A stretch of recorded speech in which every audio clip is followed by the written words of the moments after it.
Hello, I'm Ricky Church here at Fan Expo Canada for Flickering Myth. I'm here with concept artist, writer, and artist Ben Mauro, and we are here to discuss his debut graphic novel, Huxley. So, Ben, what can you tell us about Huxley, first of all? It's a post-apocalyptic story about two scavengers that find this ancient robot that kind of leads them on this big, globe-trotting adventure, and a lot of secrets and surprises, and no spoilers. Yeah, and your work as a concept artist previously, how does that translate for you from designing the looks of like games and movies? How does that translate into narrative storytelling?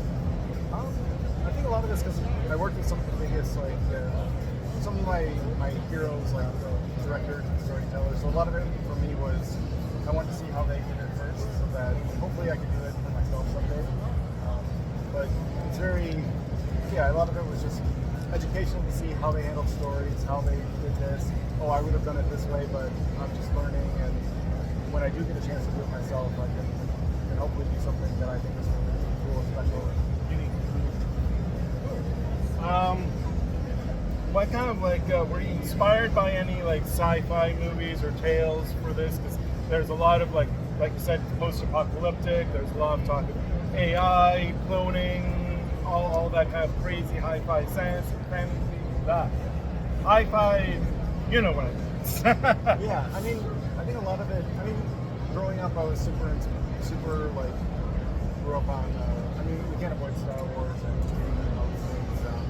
But a lot of, for me, was I grew up with a lot of like manga and anime, a lot of American action movies and science fiction movies, and a huge James Cameron fan.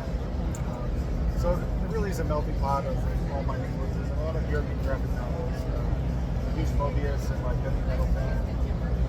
When I finished, I also started getting into like Warhammer and stuff. So seeing the depth of lore that they build, and like, oh, that's so cool too. I totally never got into that until very late. So it's very much a melting pot of a lot of Japanese and French influences mixed with all my American upbringing. And with this apocalyptic world, there's like a lot of not to get into spoiler territory, but there's like a lot of backstory that like feels very relevant to like our times. And so, what can you talk about that as your motivation for how you want it to relate to readers today? I'm not sure if I was ever trying to, but technology kind of caught up pretty fast. Like a lot of this was written like 10 years ago, but now it's like, oh, we're kind of like almost on the verge of that. Like something that happens, something that may be a spoiler. There's a moment in the story that happens that's almost something that we might see in 50 years or something. Yeah. But it's fascinating. Some moments like that happen when I worked on Elysium.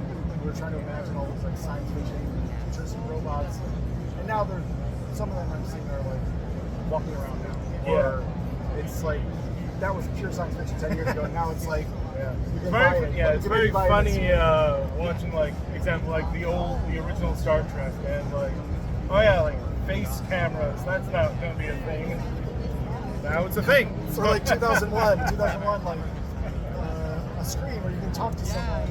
It's like oh, there's your iPad. It's crazy. Yeah.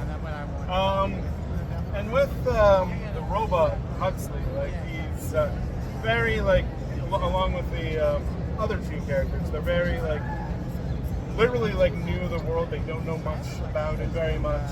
Can you talk about their journey? Like what do you think like spurs them to this adventure? Like taking readers along, like you essentially place readers in their shoes as they learn. As they go. So a lot of it was Huxley, especially, is almost like he acts as like the audience. You're kind of seeing the world through his eyes and kind of experience it.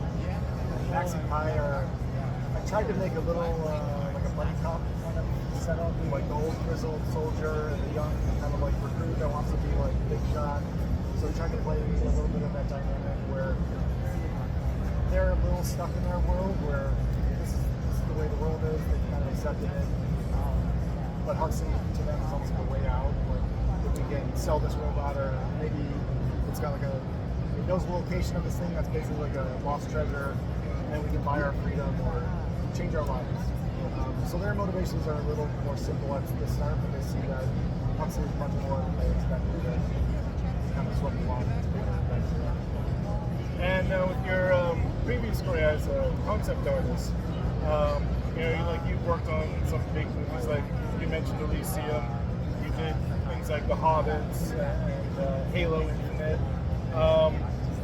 What were like some of the challenges of like working on like pre-existing creations, especially in the case of Hobbit, where you already have like Tolkien's illustrations, Alan Lee's illustrations, and then taking those challenges and working them for Huxley? Sure. I think a lot of it for me was like not necessarily training, but like I want to understand how to do it well from people I respect. So like Hobbit was very much learning how to be a good production artist. Like I don't know how to. My biggest thing was the wargs, the wolves in the movie, and okay, there was the wargs and the Lord of the Rings, but Peter wanted something different for this. It was like okay, figuring out what you want. If you want this 90 color thing like old, or you want something like this. So it was a different job. Like how do I bring someone else's vision to life? But that's also a very exciting and challenging job as well. But also it's all foundations of hoping to do it for myself. So when I started the house, I had all the skills and tools that I could visualize my own imagination. It's all very good training.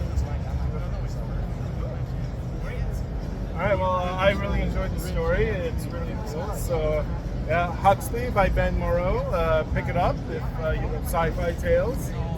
Very, very good. Art, very well illustrated. Thank you very much.